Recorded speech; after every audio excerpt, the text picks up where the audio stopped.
Ang nakatago nga misteryo sa Pulangi. Ang kwentong ito ay galing kay Florence Gimba Baston Sinening. Ang inyong tagapagkwento, Margaret Sinening Pateres. Lokasyon ng kwento ay sa Pulangi ng Panagtalan, Maramag, Bukidnon. Sa kaniadtong 1920, kanang napukor Pauls pa sa una nga ginganlan og Salagapon. Sa unang panahon ni ana, naay mga ngalan ang mga bato dira nga mga gisunod sa ngalan sa tawo nga nalumos uban ang ilang sakayan sa Pauls. Sa wala pa ang dam diha nga naa karon sa napukor, pag naay mo duol umutan-aw, mukalit lang og hangin ug ulan, kay ang nagpuyo masuko.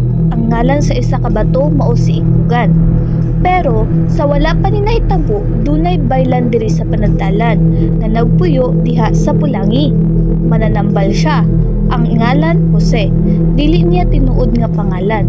Kadtong baylan nga ginganlan og Jose, nga baylan diri sa Panagtalan, naay panahon nga kung mutan-aw siya diha sa Pulangi, naa siya'y makit-an nga barko nga moagi.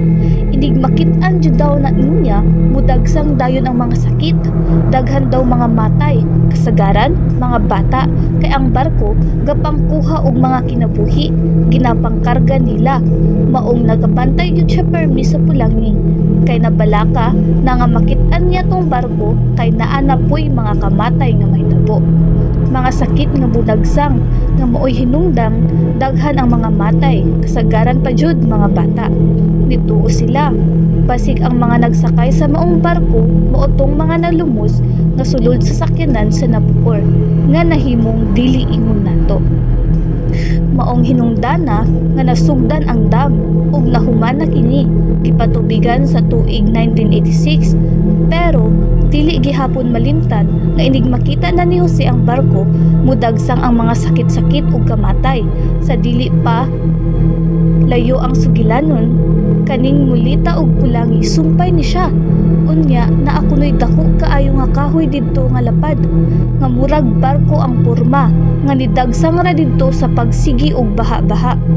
Natingala sila, kay sa pagkapila kuno kaadlaw nawala kuno tong kahoy nga dako. Tapos mubalik, tapos mawala na sab.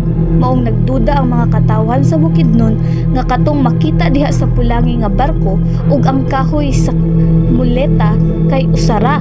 Mauto nga sa mga karaan basta makadungog na ang baylan ug naay mga matay sa sigpit nga lugar nga duol sa Pulangi, pananglitan sa Panagtalan, Bayabason ug Anahawon. Makadungog na sila nga didto sa Anahawon naay mga matay didto, diha sa boundary sa Anahawon ug Panagtalan maghimo na og bangkaso. Lamisa niya magampo didto, maghalad ang baylan nga si Josepod, magampo na pud siya, kay gihalaran naman didto og dugo sa manok, naapoy mga pagkaon. Istoryaho na dayon nila ang nga dinhi ra mo taman. Ayaw na mo pagsulod diri sa among barangay.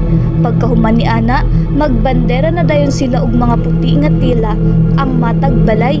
Ang kadtong sakit di na jud tinuod makadayon, kay taman raman sila didto, kay gihangyo naman. Giistoryahan na, gihalaran na nga didto ra sila taman, gibangkaso na, gihatagan og manok nga dili na sila magsulod diri nga lugar. Mao na ang ritual kaniadto. Tanan sa tibuok Bukidnon basta mga lumad mao jud na ang ilahang ginahimo permente. Magbandera na dayon og puti, unya maghimo og bangkaso para nga dili na sila masulod sa dili ingon nato, kay naanay gihalad para sa ilaha.